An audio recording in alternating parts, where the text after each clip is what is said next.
What is going on, guys? This is your host of the most, Philly Jim, coming at you guys with another video. And today we are going to catch up on OTAs, organized team activities with the Philadelphia Eagles. What all has been going on today? The Eagles were back at the NovaCare complex doing some things and doing some stuff. And there was a lot of good and there was some bad. I'll just get the first part out of the way. The only thing I would say is not going according to plan, according to my prediction, is Sidney Jones got straight up bodied. And I mean bodied by JJ Arcega Whiteside, rookie wide receiver from Stanford. Uh, Sidney Jones just had no chance on this play. Totally boxed him out. Came up with a big catch. So, this guy, I said in my last video, and I apologize if I really ruffled some feathers, but what do you want me to say, man? This situation feels like it could end up like the way Jordan Matthews did. We pretty much thought Nelson Aguilar sucked, and we didn't want him anywhere near the field. But you know what happened? He really showed out from OTAs through training camp, through preseason, got the job. Could happen all over again. JJ Arcega Whiteside, with that being said, JJ Arcega Whiteside has looked really damn good. Really impressive so far, although we are very early into OTAs.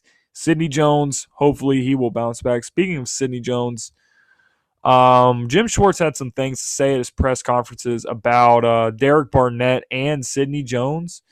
And one of those things was, Sidney was hurt, but he had some good moments and he had some bad moments. And all in all, hopefully he learns from it. Hopefully today he learned something from that. And Sidney Jones was a second-round pick. It would be a shame if he turned out to be a bust. I would like to see him do something on the field.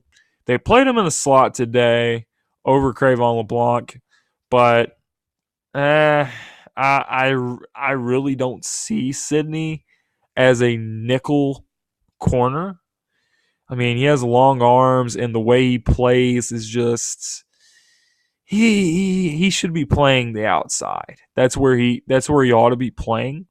And Cravon, of course, put Cravon in that slot, in that nickel spot, and he straps it down, and that's why he has the nickname the Strap. So I really like Cravon LeBlanc in that position.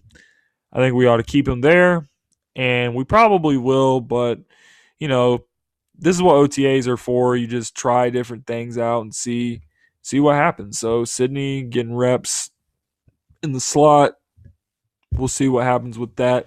But that's enough on Sidney Jones. Also, Derek Barnett. Jim Schwartz pretty much said Derek Barnett was playing at a very high level before his injury, and he got injured, and we pretty much never saw him again, and he had that shoulder surgery. Jim Schwartz feels very confident saying he thinks Derek Barnett could have a huge year, and I think he could too. He really played well in the rotation and in 2017. And, he just had a few plays that just leap out to you, like that play in the NFC Championship. The Vikings are in the red zone, and he gets there, and he gets that ball right out of Case Keenum's hands. And next thing you know, another turnover for Minnesota. Nothing can go right for them in that game. Derek Barnett came up huge with the fumble recovery. That's probably what people remember the most about him. Brandon Graham strip sacking, which, by the way, Jim Schwartz also said when he's like a 90-year-old man and sitting on a rocking chair, he's going to be thinking about that play when Brandon Graham strip sacked. And I think we all will. So he had a lot of good things to say. Also, Mike Groh, he had some things to say. Thankfully, they weren't very questionable, like when the Golden Tate trade happened, and he was like, oh, well, I don't know how to integrate this guy. I'll just leave that at that. So he pretty much said Desean Jackson was very exciting to have around the team.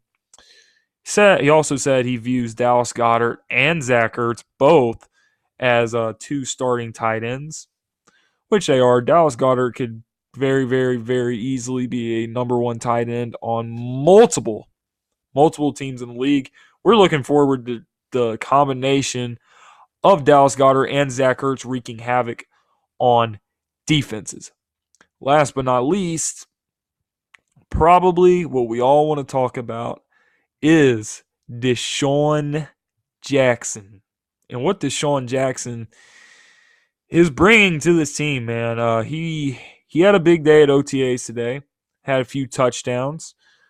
Carson Wentz, he was dropping dimes. According to what people are saying, man, he was looking really good. He looked better than he looked last year. He looks better than he did last week, let alone last year, of course, because he's finally fully healthy. Moving really well, throwing the ball well, putting the ball in some tight spots, getting rid of the ball. Guy looks good. Desean Jackson and Carson Wentz are getting that chemistry, which is going to be huge. This is something to watch out for because just remember where Carson Wentz was a year ago, where he was rehabbing, not really doing anything with the team. So he comes back and it's really, it just was never right. So we got off to a lot of slow starts in the first quarter on offense. But it's going to be a lot different this year. The Eagles are rolling in OTAs. Carson Wentz is rolling in OTAs, getting that camaraderie, getting that cohesiveness, getting that chemistry, whatever you want to call it. They're getting it. Desean Jackson and Carson Wentz already have a secret handshake. And you know what that means. It's over. Look out, guys.